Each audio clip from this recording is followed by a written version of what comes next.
O deputado Márcio Labre, em vídeo, anunciou que sua equipe fez um levantamento sobre as ações de membros da CPMI Fake News, conhecida como CPI da Censura, e descobriu uma armação dolosa praticada por funcionários de carreira do Legislativo. Segundo o deputado, um estudo legislativo utilizado pela CPMI fez uma estranha amostragem de sites que receberam, através do Google AdSense, anúncios do governo federal. Labre explicou que o estudo legislativo selecionou apenas canais conservadores e ocultou, por exemplo, o site de uma revista de extrema esquerda que recebeu muito mais impressões. Segundo o deputado, a atuação dos funcionários responsáveis pelo estudo gerou calúnia, difamação, injúria e denunciação caluniosa.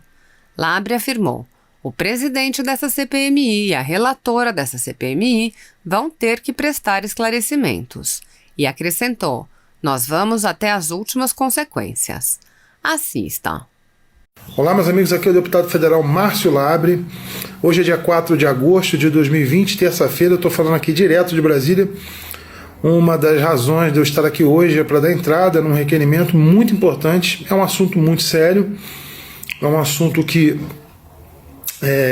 trouxe inúmeros prejuízos do ponto de vista de opinião para o governo federal, por conta de reportagens distorcidas com base num documento produzido pela CPMI das Fake News, que agora a nossa equipe de advogados e uma grande equipe que nós formamos durante esse tempo, nós conseguimos desmascarar toda a farsa que foi montada quando acusou o governo, quando eles acusaram o governo de ter irrigado sites de fake news, irrigado sites financeiramente através da SECOM, da Secretaria de Comunicação, para falar em favor do governo Bolsonaro, principalmente na reforma da Previdência. Inclusive a Patrícia Campos Melo soltou uma reportagem que deu bastante repercussão, acusando o governo de ter feito isso, e nós passamos esse período inteiro fazendo uma investigação minuciosa para desmascarar ponto a ponto.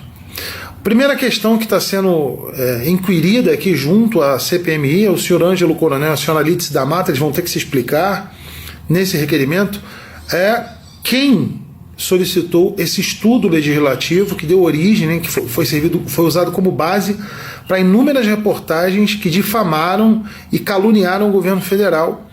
Quando nós fizemos essa pesquisa mais apurada sobre o que de fato foi levantado, nós descobrimos discrepâncias absurdas, uma ação dolosa praticada por funcionários de carreira do Legislativo.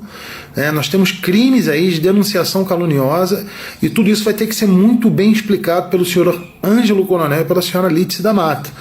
Então eu estou encaminhando esse requerimento. Por quê? Porque um exemplo bem simples, foi jogado amplamente nas mídias sociais, na grande imprensa, que o Terça Livre teria recebido muito dinheiro do governo federal através do Google AdSense. E quando a gente fez esse levantamento, nós percebemos que, por exemplo, ele foi registrado com 1.447 impressões, que são os cliques lá, relativos às propagandas do governo naquele site. E o site da revista Fórum, por exemplo, com 30 mil impressões.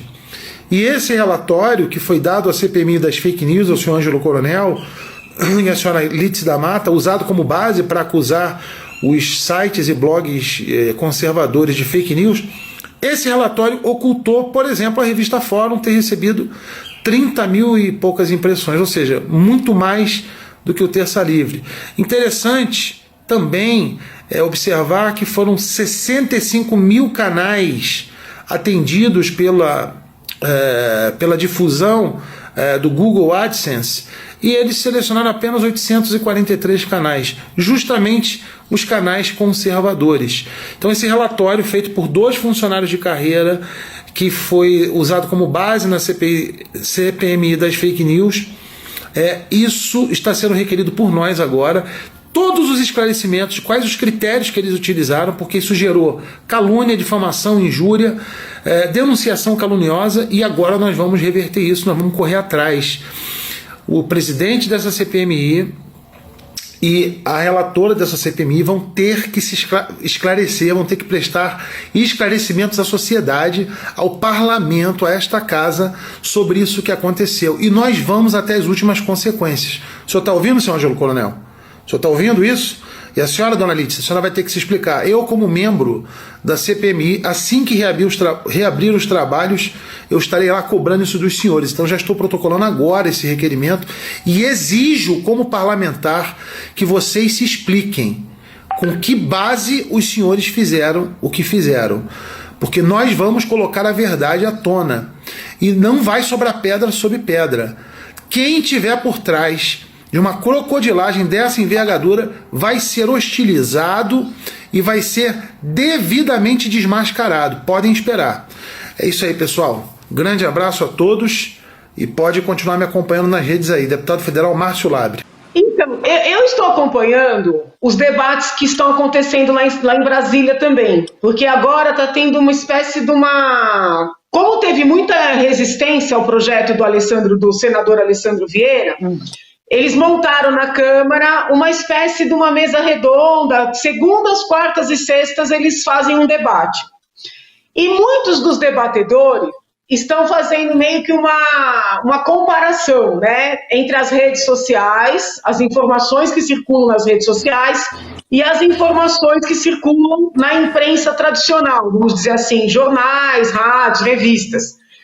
E fica muito evidente, né, que todos os participantes desse debate colocam jornais, rádios e revistas num patamar acima, né, porque eles checam as suas mensagens, as suas informações, porque eles têm endereço certo, têm pessoas identificadas no caso de uma responsabilização.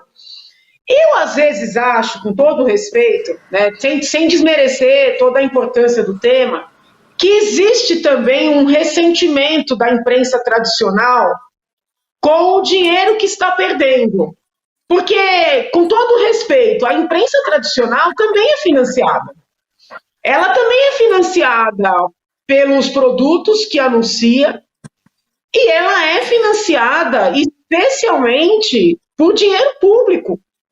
E quando ela é financiada por dinheiro público, né, ela pode fazer um serviço de atacar o adversário ou de blindar quem financia. Até por isso que eu tenho um projeto na Assembleia, que é o projeto 7 de 2020, proibindo dinheiro público em publicidade.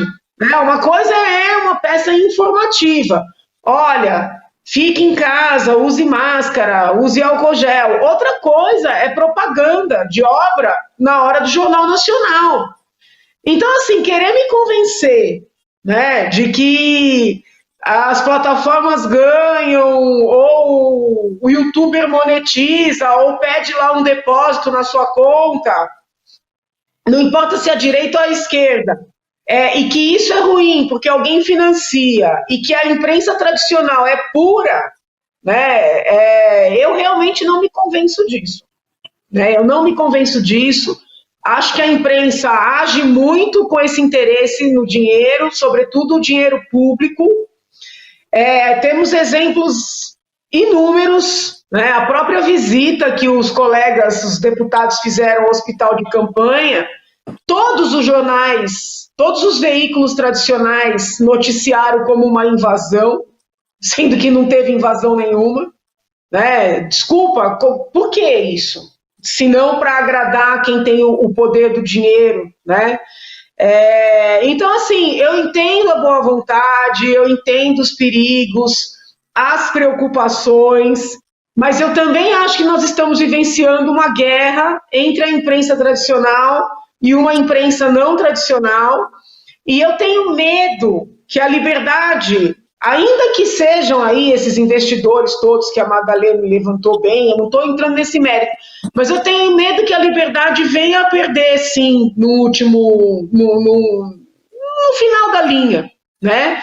E o que mais me incomoda é que isso não é um fenômeno tão novo, E quando a esquerda estava no poder, não havia essa preocupação. Eu nunca vi ninguém perguntando do dinheiro público que foi para o 247, para o Diário do Centro do Mundo, as monetizações de youtubers de esquerda. Eu nunca vi ninguém questionando. Né? E, de repente, você tem jornalista de direita, que não é uma direita com a qual eu concordo, mas jornalista de direita sendo preso, dizendo que está fomentando o ato antidemocrático.